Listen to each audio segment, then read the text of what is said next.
What's going on, Soul Tribe? I salute the divinity in you. Welcome to my channel, Alchemist. Justin here. And are you ready to work with them lunar shenanigans? Because you know what? This is a bit of a mixed bag this week. It starts off really nice, with the moon talking with Big Papa. But then right as we get settled, then here comes Mars, wanting to crash the party. I'm good on Mars. Mars is to have forming some hard aspects within my chart right now, and I'm about over it. But then we get to the middle of the week, and it's still kind of a mixed bag there. Saturn's trying to whip up some trouble. Venus is trying to come in and help, and then it ends on an interesting note. I think there's an opportunity for growth, but I think it's going to be a week where we're going to really need to band together on this one. But we'll get into all that here in a moment. But if you're new here, again, my name is Justin. And one of the things that I do in this channel is talk about the lunar shenanigans, which just talks about the astrology of the moon, what sign it's in, what phase it's in, when it happens to go void of course, and just to get a general feel of the energies through the week as the moon is forming different aspects with the sun and the other planets there. And before we get into that, if you want to support the work that I'm doing further, I just created a Patreon not too long ago, and I have a link down there in the description box for you, and it's like the patreon.com/alchemist8 astrology. And I just created a podcast on there called the Lucky Day podcast, and it goes over the most auspicious days for the month for whatever endeavor that you're wanting to initiate. And there's also a tier that includes a personalized monthly transit report from me. So if that's something that you're interested in, definitely go check that out. But let's go ahead and jump into the lunar shenanigans here, because I'm going to be covering the week of October 7th through the 13th, 2025. And let's get into this thing, because I love it. We're starting off green. I really, that's always a great way to kick off the week. Now, on Tuesday, the 7th of October, before the moon enters into Taurus, as you see here, the moon's going to be in Aries. Still chilling in fiery Aries. We're in a waning gibbous phase right now, so the moon's starting to diminish in light a little bit. And the aspect that the moon is going to form is a square with Big Papa. And that's nice. The square itself is a harder aspect. It can be a bit inharmonious. But what is happening here is it's a nice, even though we have this tense aspect, is with a benefic planet. So, I feel that when it comes to with aspects of them, it's better to at least have some aspect than no aspect with them, be getting some kind of support. So Jupiter's trying to bring this sense of, abundance, this sense of unions and like his comrades and alliances. That's what Jupiter's trying to bring, this relief from all bad things. But what I think can happen maybe with the moon squaring Jupiter, kind of overcoming Jupiter in this, is that we have that support but not taking advantage of it. And that may be for one reason or another. Maybe it could be, I think maybe for some it could be where, and I know I've been kind of guilty of this too, where it could be like a pride thing, where it's just like not wanting others to maybe see you at a low point, maybe, or feeling that it's a sense of weakness or something if you need to ask for help, or if you can't handle everything yourself. That could be maybe one way that Jupiter here is just like trying to, you can, all you have to do is ask. But again, that could be where the moon, again, feels some type of way. It's just kind of stuck in the body. It just needs to take that initiative. It can feel that self. It's something to maybe kind of tune into, especially if you've had a lot on your plate. This could be where, you go to ask someone and then they're more supportive than you even expected them to be. Really go out of their way to really help us. Like, oh my gosh, why didn't you say anything sooner? I'll be right over. Like it could be something along that, or at least like, hey, let's get on a phone call or something, so at least we can just kind of talk through this thing. Because this is something where with this square, in order to get that relief, from Jupiter there, that action needs to be taken. The square is an energizing type of thing, and Aries is an energizing type of sign. I think that this can be one for all of us to really kind of take advantage of that. Anywhere area where you've been feeling that maybe a bit of sluggishness or a bit of apprehension or whatever that be, to just take that. I think Aries is not one that really overthinks things. I think that it's just one that just kind of does, and just kind of just intuitively knows how to, will adjust in kind. That it'll adapt, and figure things out as it makes those choices there. But And this could be something too, just while the moon is in Aries for a little bit. If you just have a lot of cardinal placements, that's going to be Aries, Cancer, Libra, or Capricorn. This may be kind of a busier energy for you. But then shortly thereafter, well, not shortly thereafter, towards the end of the day there, at least my time, the moon will move into Taurus, and that's going to happen at about 10:12 p.m. Pacific time. And here, if you're watching the video, I have a chart up here with the moon chilling there in Taurus. And this is a great place for the moon to be after its home space, because this is where the moon is exalted. And when the moon is in Taurus, or when the sun, moon, and the other planets are in exalted, they're signs of exaltation. They're raised up, so that the things that they signify are really, just are really emphasized and are really supported in this sign here. And Taurus is ruled by the lovely Venus, and it's the fixed Earth sign, receptive or yin in nature. And I find that a moon in Taurus, because the moon is really closely related to the body, and not just like in the things that you're feeling, both I think emotionally, and just like even when we're feeling things of just like energy levels, as far as like when we sense that there's like when we're sensing exhaustion or sensing those things, that's the moon being able to feel those types of stuff. So this can be a great time to just dip into the body, get into the rhythm of you, do some things that help you to just get you in the groove, because I find that Taurus is a sign, and I'm just talking about the sign in general, is really, I think, attuned to the flow of nature, and I think that I imagine just like walking on just like a lush field, and got the sun baking on you, you're feeling really warm, and just like not a nice like fresh, well, we have Tauruses wandering about, but you know what I mean. But I think that this really is, think of the lush gardens of Taurus, when I think about that. And I think that this is a great time to do some grounding activities. This could be a great time to get some good rest, going to bed a little bit early, or just making yourself a home cooked meal, doing some kind of special self-care thing, whatever that's kind of getting out in nature, going for walks. I think that could be just real kind of grounding things, just that really help get settled in oneself, because I think we're going to really need that. Because let's get into the next transit. Now we're getting into a bit of red here, because when we get to Wednesday, the 8th of October, the moon's moving along, and first is going to have an opposition with Mercury. Now, the oppositions themselves are just adversarial. They bring about these adversities. There's a lot of tension. It's where they're the hardest aspect, and it's when, if you're looking at the video here, it's when the moon, in this instance, the moon and the planets are in opposite signs from one another. Now, when you're thinking about an opposition with Mercury, the planet, that's going to deal with on a base level, just like communications, commerce, things along those lines, there's something that we're trying to feel grounded in the moon, trying to stay regulated, but then there's some type of news that comes through. This could be, Mercury deals with a lot of things. This could be a move on a number of, there's something that's happened in your neighborhood, there's something that's happened at home. This could be something that's happened with the economy. This could be something that's happened, and again, name a thing, with Mercury. It's covers such a broad thing.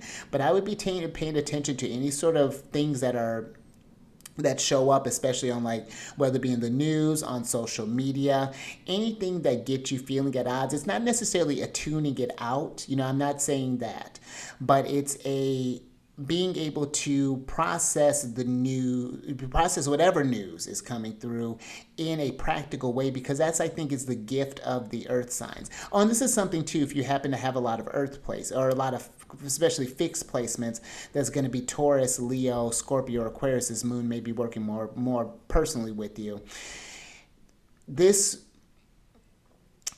would be where, again, the power of the earth signs, I think, is to be very practical with this. Like how that receptive nature of Taurus, there's been a disturbance. It's like, let's say, for example, I used to live in Florida.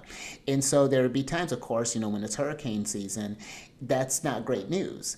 But it said, we got this ahead of time. It doesn't change the fact that it's going to come, but it's like, what can I do in order to set up a buffer? This can be a time for the moon and for all of us, the moon signifying that for us to rise above whatever challenge is coming through, whatever oppositional force, and to be able to respond in kind, respond from the most again, most practical place as possible, because then after that, then the moon's going to form an opposition with Mars, and this one's going to be, this is where the real bite comes in, because Mars is a lesser malefic. Mars, on a positive note, Mars is in its domicile of Scorpio, so it's chilling at home. That's great, love that. And it's actually being overcome by both of the benefics, so that's nice. And two, the moon is even just that, maybe not by degree, and that's where the moon's building to. But the moon is even in a nice conversation with Jupiter and with Venus. So that's why I say, even though there's this harshness that's happening with Mars, it doesn't have to just be something. I think to think that there's only one way to respond to whatever thing that's coming up. I think that's that Mars trickery that's coming through, because Mars can deal with like deception and just like, it's a very calculated, this could be very sneaky, kind of things, that there's like insidious, sort of like a hidden agenda, that's coming on here, but it's not, but it's through some sort of like calculated moves or something like that. There's a real cunning with Mars and Scorpio. So I would say this is definitely a time to just use some discernment and to not let whatever this Mars thing get riled up, because I think that, especially in fixed signs, the things that you initiate can have some long-lasting effects in fixed signs, because the fixed signs have stamina. And to keep in mind, speaking of when I was talking about the moon being under the rulership of Venus, Venus at this point is also in oppositional conversation that's building with Saturn, Mercury, and Mars. Mercury is actually slowing down a little bit, getting ready to will be stationed retrograde in about a month. And there's a lot of things that are, I think, building up right now, but there's this mixed bag stuff. So I really think we have to be aware of how we're responding to things and how we're letting things, not to let things ruin relationships, especially how I was talking about with Venus, Saturn being in opposition. There's a lot of potentiality for for conflicts here, and as opposed to, we at least trying to find some sort of constructive way of dealing with this. Because I believe that if we do that, then we get into Thursday, the 9th of October, then we get into the green, because this is a nice little pocket of energy that the moon's having after it starts to separate from Mars. We reach that peak, the things have been said or the news has been brought.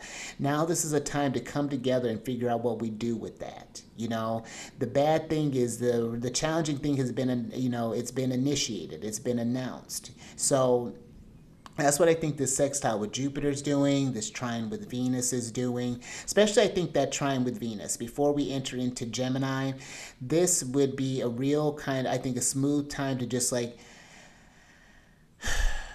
you think, I'm getting this because now this feels like more kind of intuitive here, just the kind of thinking before we speak, like them thinking with that sun in Libra.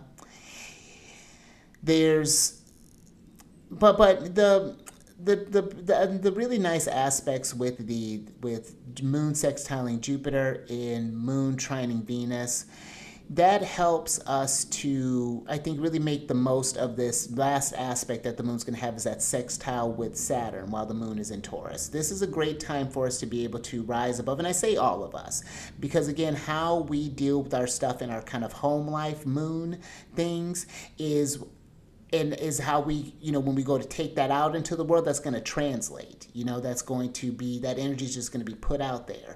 So I think that even though Saturn, even though it's an easy aspect with Saturn, it still doesn't take away that there's still a hindrance, something that's getting in the way of us, a blockage, something that's trying to slow some stuff down, that's trying to, just kind of mess things up, just trying to put up as much red tape as possible here.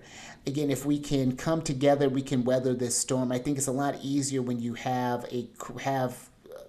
some people behind you, and we don't feel as alone in this. And it's other people. What I think other people too bring is different perspectives, because this may be where you may be someone with a lot of fixed placements, and this is a hard time for you. Maybe you're having troubles kind of processing this, but someone who may not have as much can come from a lighter perspective. And that's what other people bring perspective to, and that's a powerful thing to that ability to open up one's world some, and whatever that means. And then that's as we kind of carry out there, then the moon moves into Gemini, and that's going to happen at about 10:12 p.m. And then we move into the thoughts. The vibe shifts now. We've gone from this grounded approach, and now we're really kind of talking about it. The news is kind of spreading, and I just don't mean just like the everyday news. Whatever news is going on this is time, I think, to when the moon's in Gemini, it's a great time for talking things out, whether that be with someone. It could be where if you have a lot of things maybe going on in your head, maybe do like a voice recording, maybe create a video possibly of kind of recording yourself so you can kind of observe how you're responding through or kind of feeling through different things. This could be journaling about that type of stuff. Those are really great, I think, Gemini activities, especially if the mind starts to get really busy, because then now the feelings and what we're feeling is being more kind of caught up in the head. And again, Gemini can be very busy sometimes and can sometimes, I think now, can create this sense of anxieties, and that's something where kind of going into Friday, it's just kind of the moon's building up some things right now, as it moves from when we get to the 10th of October. We're really just kind of process. Oh, I actually got to let someone who knows whose birthday's coming up. But we've processed a lot, and we're in between some pretty hot pockets right now, because now, as you see here on the 10th, this is where between now and the 11th, Venus and Saturn are going to be that opposition between those two are going to be perfecting. And I think it's interesting that the moon is going to be very closely, not on the exact time that this is going to be happening, thankfully, but really close. Let's get into that next. Let's get into Saturday, the 11th of October. The moon is going to start off trining the sun. And this is something to let me go backtrack a little bit. If you have a lot of mutable placements, now with the moon being there, the mutable, this is going to be Gemini, Virgo, Sagittarius, or Pisces, the moon's going to be maybe more active with you. So pay attention to that. But the moon starts off, as it or not starts off, but as it's moving through Gemini, is going to come to a trine with the sun, and that's going to be, I like the moon trining the sun. I think I'd like this more if it wasn't so closely tied in with this, and thankfully it's separating, but it's got that Venus-Saturn opposition still kind of baked in there, because the moon trining the sun gives, I think, a chance to feel good in oneself, to feel good about. Because even when you think too, when we think about on a broader collective type of sense, the sun represents the ruler, the authority, and then the moon represents the people. And normally I think when the moon trining the sun, this could be a good relationship between the people and the power. But there's something here with with the moon squaring Saturn that just has the moon on edge, that there's some type of, that's keep preventing that flow. Like things could be good if only this. And, I know we all have that as a collective, like there's nowhere that's necessarily perfect. But I think that there is something that is, if we even just kind of tune into a personal sense, looking at the things that tend to trip us up, that tend to keep us from taking action. Well, this force is stronger than me, then why bother anyway? I think that's what sometimes a moon square Saturn can do. You feel, the mind wants to do some things, but it's just like it overthinks it overthinks itself. I think that's the trouble sometimes with air signs, is that they can just think themselves into paralysis, that analysis paralysis thing. I think that's more than just like I know Libra can get a lot of that, but all the air signs are susceptible to that. I have a Gemini moon and I feel that often. So yeah, that's something I think. But the nice thing though too is that the even though the moon's having this overcoming square with Saturn, really kind of feeling that heaviness, that You maybe even feeling of abandonment, like it's heavy with Saturn. Venus is trying to come through and say like, hey, like there's still, we can, there's still hope here. There's someone out there who's going through the same experience, who wants to, how do I want to put this? It's a real tricky, real tricky kind of thing, but I think that sometimes the stuff with Saturn can feel so loud, especially in this instance, that it can drown out the help that Venus is trying to bring. That sense of, someone's like, hey, well, let's, back to that hurricane analogy. It's like, hey, we need to get started. Like, so let's boarding up windows, let's doing this. And it's like, well, what does it matter? It's just going to destroy everything. So why should we care? Why should we even try? And I think that's what Saturn won't even just have you try. It'll just be like, why bother? And I think that it's, the square with Venus is just like that could be just another person saying like, hey, I know this is like a dark night. I know that this is something that you're going through, that you've been trying to tough this out. It's not to diminish your challenge and it's not to make light of that. But there can be light on the other side of that if we just keep taking steps. And we can take this together. And I think that it's with Venus. Venus has a lot to give, but it's those who are willing to receive the nourishment of Venus that, you can do that. So that's just something I think because this is an active moon. If you need if there's certain, yeah, Venus, I think here's got to be, this is getting we're getting creative with how we're trying to solve these challenges that are maybe coming through there. And I think it's going to be one of those where two brains are better than one. And then, it's, then ending off as we kind of wrap up that day, then the moon moves into its domicile of Cancer at about 11:37 p.m. And the moon in Cancer is, again, I think another time to, it's the Cancer rule, or the moon rules Cancer, and it's the cardinal water sign, receptive or yin in nature. And Cancer, I think, is another time similar to Taurus to really just dip into what we're feeling,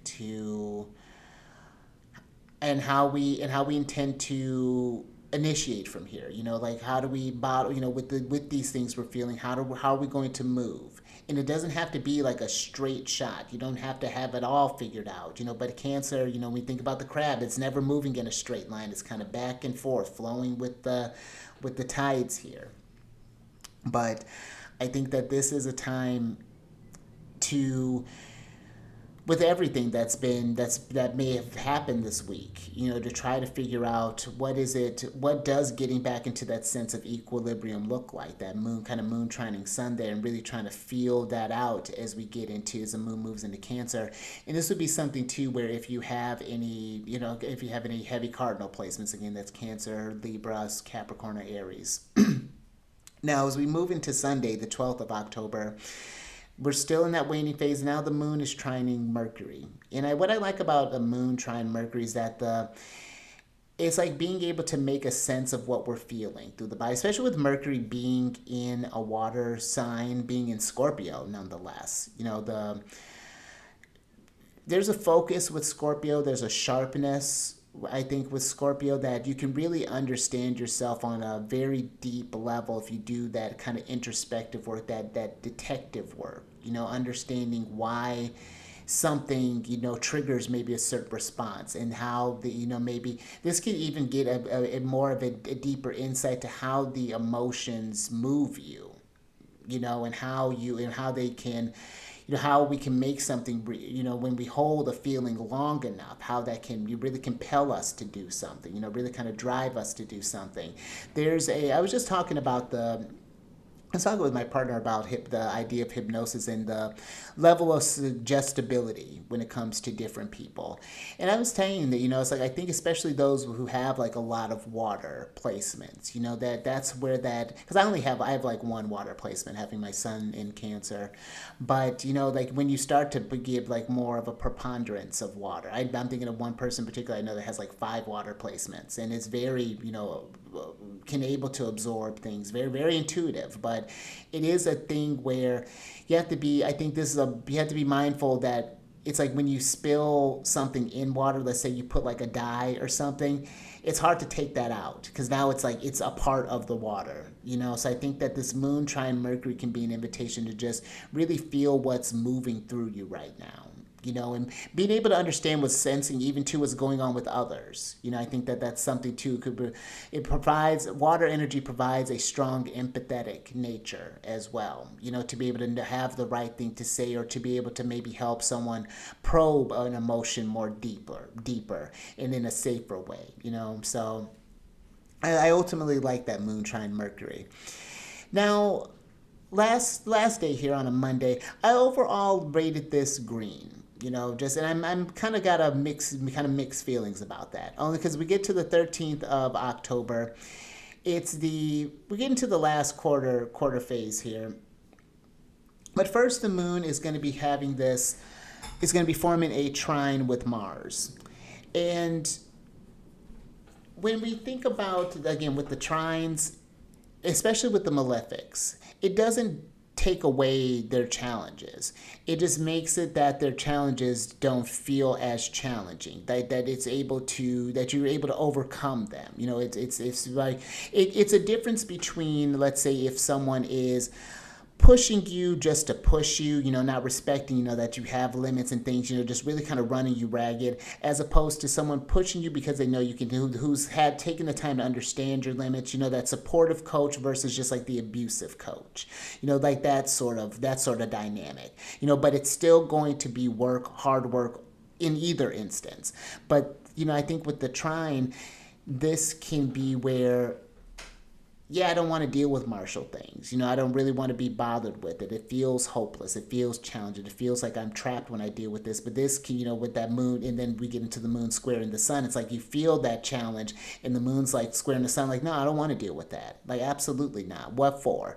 And then the moon conjuncts Jupiter, and it's like, because then things get better. You know, then things, you know, you take that courage to, with that Mars, to tackle your fears, whatever that is, to deal with the things that frustrate you, that make you angry, that and again, deal with it in a way that's not responding with destruction, with more destruction, coming at it with, okay, there's this challenge, how do I rise above this? You know, how do I, because the moon has all the tools that it's need. The moon is in a strong place, and it's great that it's conjunct Jupiter. I love that. You know, this period of time while Jupiter's in Cancer, and every time the moon comes home, that's a great way to come home, you know, to have Jupiter in your house, to let you know that, man, I know it's been a tough month out there for you, but you know what, we got to go out there and do it again. You know, and that's the thing. The moon's at the tail end of this, and this is how the moon's kind of ending up this conversation. It's going to end having a trine with Saturn, because that's the thing. The work still needs to be done. You know, you still have to get out there, got to get up, got to put your shoes on, got to go feed the kids, got to go get your car, got to go take the bus, got to walk somewhere. You know, all the things that need to get done need to get done. But I think that, yeah, I think with this one, especially Big Papa here, I think is trying to have us remember that this isn't just these things aren't happening just for us to just suffer in. You know, that there is a point to that, is that relief from bondage. You know, that sense of, you know, Jupiter's the giver, just gives good things. You know, but I think that it is something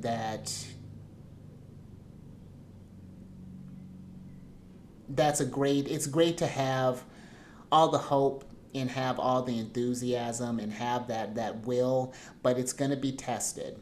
You know, but I think that there are times when it's easier, and then there are times when it's harder, and this is one of those times when it can be easier. You know, so I think that it's just like, when it's easy, let's try to make it easy. Let's try to move that needle, and whatever that looks like, you know, and try to be the best version of ourselves that we can be each day. You know, and I think that's a start. You know, I think that's a good start. So, but yeah, then we get to that last quarter that's happening at about 11:12 a.m. Pacific time. And that's just, you know, we're getting to the last week of the kind of waning cycle, where things are kind of tearing down, you know, where the moon is, you know, again, it's losing light right now, you know, but it's going to be, next we'll be getting to that new moon. And I think that's how we wrap up this next week. I think that's really going to carry over into the next lunar cycle. I think it will be a real, how we end this is going to be strong things of how things are going to begin going into the next one. So I think that there's an extra, being extra mindful during this period of time, because we still have one that Mercury Mars conjunction is building. We got through one hard aspect with the Venus Saturn or opposition, and now Venus is at home too. Venus is strong here. So there's even that kind of support that's happening. Now the nice thing after the really nice thing that after this, to end on a really nice note too, that when the moon's done, when the moon enters into Leo, the first conversation it's going to have is a nice one with Venus. And now getting Venus in a different light, because Venus has been under some tension here, being in Virgo. It's not been a real great one for Venus, being under that opposing ray from Saturn. But now Venus is not going to be viewed by any of them. So Venus can actually just do its work, and just do its work uninterrupted, at least while it's in Libra. So some things to look forward to, for sure. But, that's not going to take away from the challenges that are coming through. But that's all I got for you there. So if this is something where, down in the comment section, let me know how you're dealing with this week. I will say this past week has been tricky for sure. I'm in it for me personally. I have a lot of fixed places, minus my lights, the sun and moon. Everything's in a fixed place, either in Leo or I got Saturn in Aquarius, and so Mars entering here has not been the greatest. Mercury following that is meh. When the sun and Venus, I'm looking a little more forward to, like that I'm looking a bit more. I think that'll be nice. I think that'll be nice. I got plans for that one. But this has been really a challenge this week. And it's definitely, I've noticed where I'm feeling a lot more with Mars being in Scorpio, and it's been something that I've had to learn to explore more, because Mars is in my home space. It's going through my fourth house, and it's almost like Mars is just like chilling on the chair. So that's a little too close for comfort. But we're getting through it, and trying to get things done as best you can. So, but I would love to hear how you're kind of processing this week, how you've been working with this energies, how things, because, and especially if things have been going more, positive. I just don't want just the challenges. Let us know that if things have been looking up, like, hey, that Mars in Scorpio, riding that wave, and it's been groovy. I want it. I want it because what's that like? But yeah, definitely leave a comment there. And if this is something where if you want to get to know your natal chart and see how these transits more personally affect you, or again, if you want to do any sort of like personalized elections or anything along those lines, down in the description box there's a link to book a consultation with me, so definitely check that out. And then there is, if you have any questions as far as like any of the services that I provide, my email's down there, so definitely feel free to reach out to me. And then there's a playlist for the other, if you want to get a more in-depth as far as like the different transits that are going on between the sun and the other classical planets. There's a tab for Celestial News Monthly, which I think I need to change. I need to edit that link there now that I'm thinking about it. But there's a playlist for that. So go check that out. And it just talks about the energies of the month and where the sun and the other planets are going to be transiting, what signs are going to be most affected, and how to most practically work with those energies. So that's all available for you there as well.